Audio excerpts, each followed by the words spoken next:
नमस्कार मित्रमैत्रिणींनो, क्रिकेटप्रेमींनो, कसे आहात तुम्ही सगळे? गेल्या ज्या 2 व्हिडिओ क्लिप्स मी केल्या त्याच्यामध्ये काही मुद्दे मांडलेले होते. त्या मुद्द्यांना तुम्ही भरघोस प्रतिसाद दिलेला आहे. कारण माझं यूट्यूब चॅनल, माझं फेसबुक पेज, माझं इंस्टाग्राम चॅनल तुम्ही सबस्क्राईब केलं आहे आणि त्याच्यावरती आपली प्रखर मतंसुद्धा नोंदवलेली आहेत. याच्यामध्ये काही मुद्दे जे लोकांनी मांडले, काही मुद्दे मला पटले, काही मुद्दे थोडेसे खटकले सुद्धा. म्हणजे काय, काही जणांचं मत आहे फक्त लिमिटेड ओव्हर्सच्याच क्रिकेटमुळे प्रॉब्लेम होतो आहे. काही जण म्हणतात IPLमुळे प्रॉब्लेम होतो आहे. IPLवरती काही जणांचा खूप राग आहे. मला त्याची कारणं समजू शकतात. फक्त सगळा दोष IPLला देऊन चालणार नाही. सगळा दोष हा लिमिटेड ओव्हर्सच्या क्रिकेटलाही देऊन चालणार नाही. हा मानसिकतेचा प्रॉब्लेम झाला आहे. हा मुद्दा तुम्हाला पटतो का? एक सेकंद विचार करा. एक जमाना असा होता की आपल्याकडे करमणुकीची साधनं खूप कमी होती.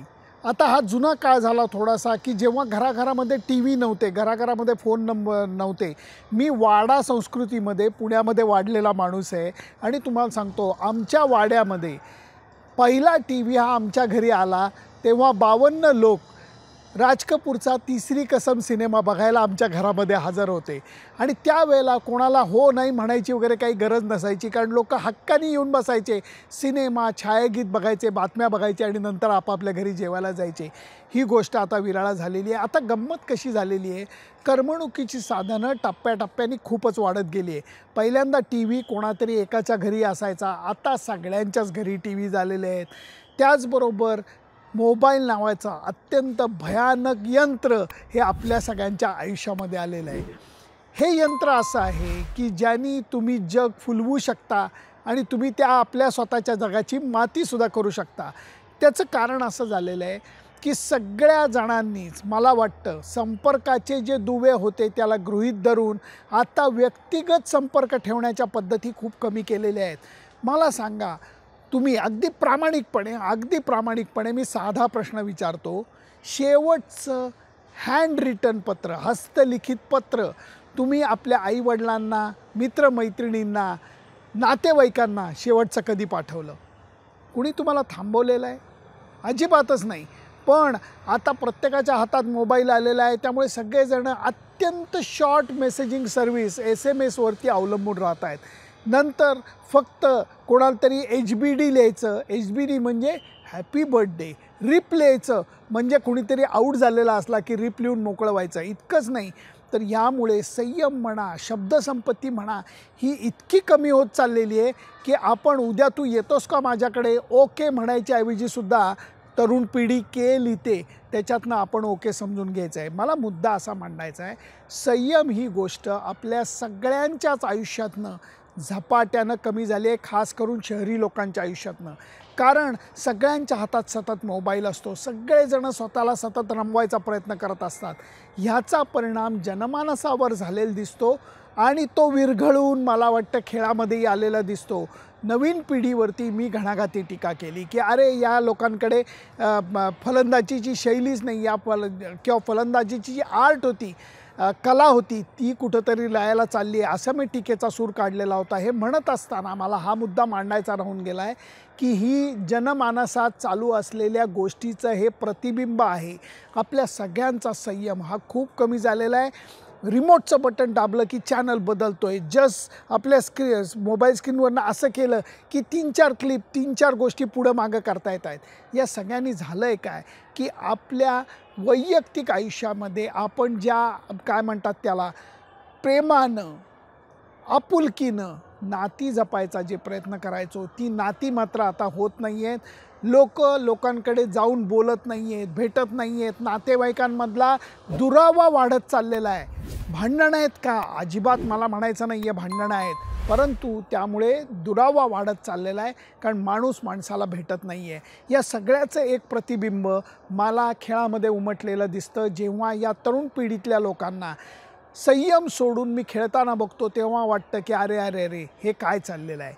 आता दुसऱ्या टेस्टकडे वळूयात. हा महत्त्वाचा पार्ट आहे.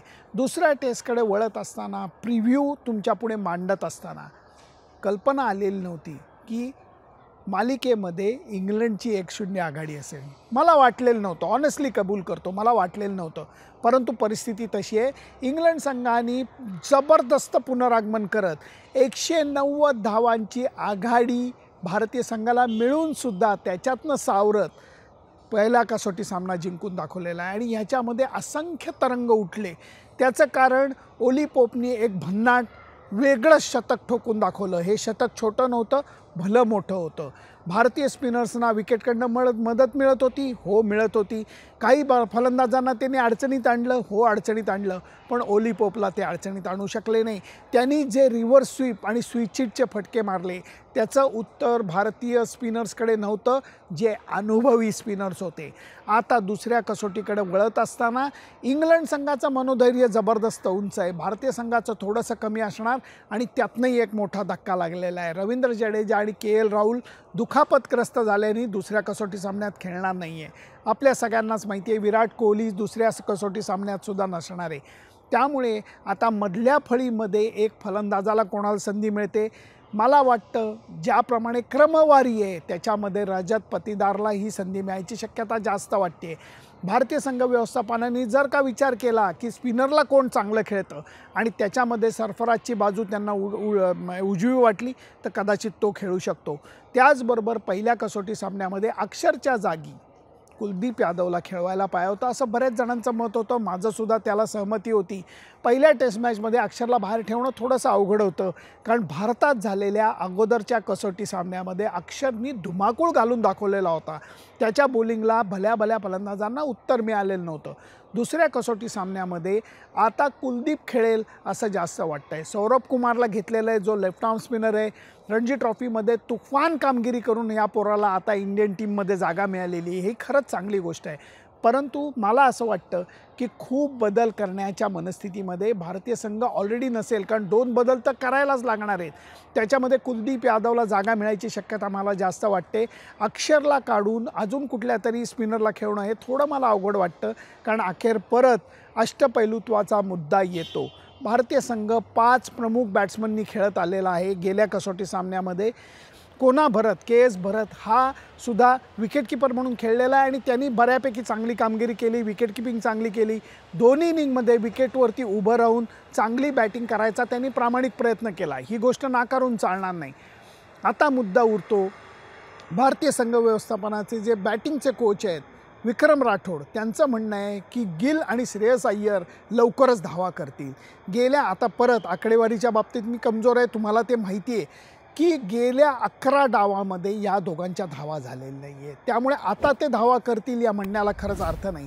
भारतीय संघ व्यवस्थापन आपल्या चुका पब्लिकमध्ये कबूल करत नाही. अर्थातच जेव्हा टीम मीटिंग होत असेल तेव्हा सगळ्यांची कानउघडी होत असेल हे मला माहिती आहे, परंतु पब्लिक प्लेसमध्ये अजिबात पत्रकार परिषदेमध्ये ते सगळेजणं आपल्या संघातल्या खेळाडूंची भरपूर पाठराखण करतात, त्यांच्यावरती टीकेचा आसूड ओढत नाहीत. ही गोष्ट थोडीशी खटकते, कारण चूक कबूलच केली नाही तर सुधारणा होणार कशी. आत्ताच्या घडीला इंग्लंड संघापुढे सुद्धा एक प्रश्नचिन्ह आहे.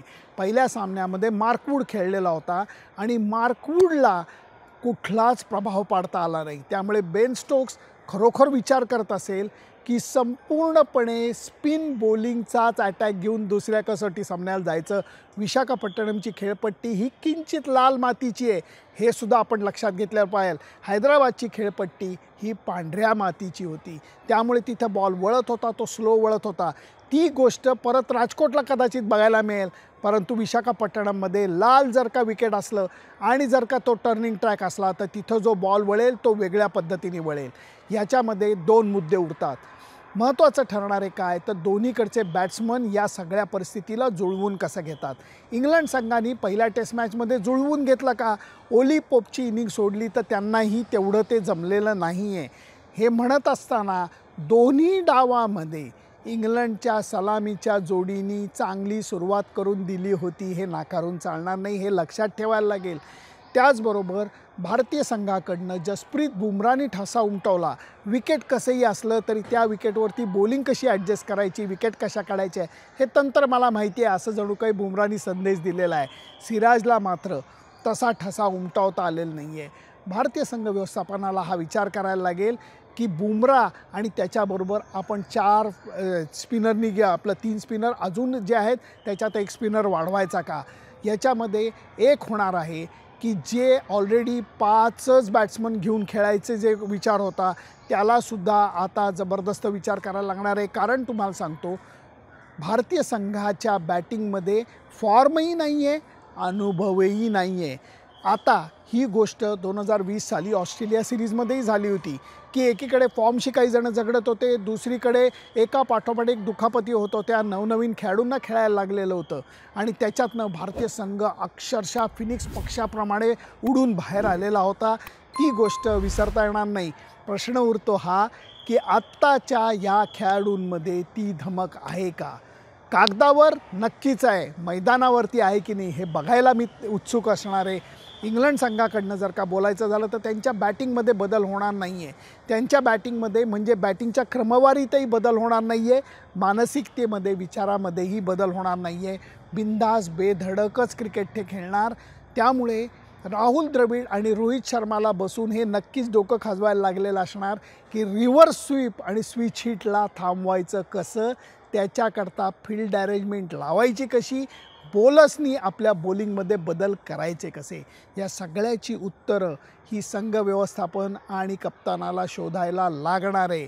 कारण जर का या कसोटीमध्ये भारतीय संघाला विजय मिळवता आला नाही तर गोष्टी अजून अडचणीच्या होणार आहेत. ऑलरेडी आव्हान मोठं होऊन बसलेलं आहे.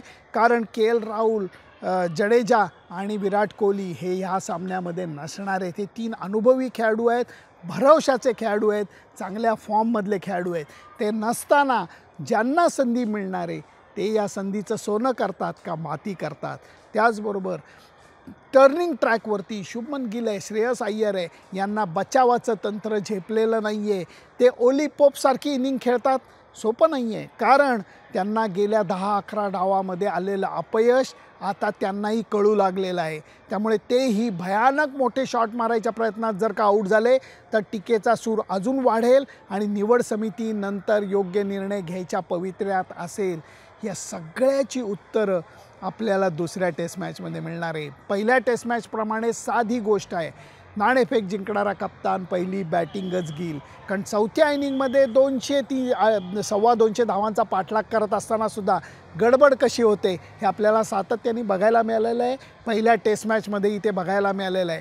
त्यामुळे ही सत्व परीक्षा असणार आहे रोहित शर्मा, राहुल द्रविड आणि त्याच्या सहकाऱ्यांची.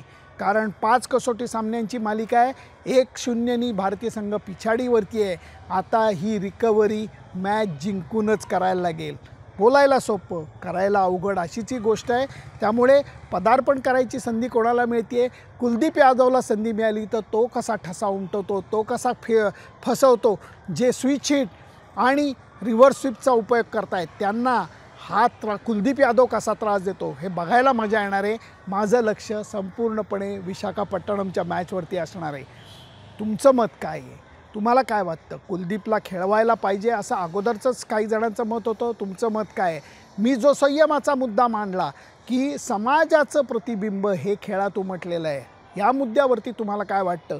तुमच्या आजूबाजूला जी यंग जनरेशन तुम्हाला दिसते ती मोबाईलमध्ये किती अडकलेली दिसते, त्यांच्यातला संयमाचा भाग किती कमी झालेला दिसतोय. मला या सगळ्याची उत्तरं तुमच्याकडनं अपेक्षित आहेत. तुमची मतं जरूर नोंदवा. त्याच्याकरता माझं यूट्यूब चॅनल, माझं इंस्टाग्राम चॅनल आणि त्याचबरोबर फेसबुक पेज लाईक, शेअर आणि सबस्क्राईब करायला विसरू नका. बघूया दुसऱ्या टेस्ट मॅचमध्ये काय होतं. Bye bye.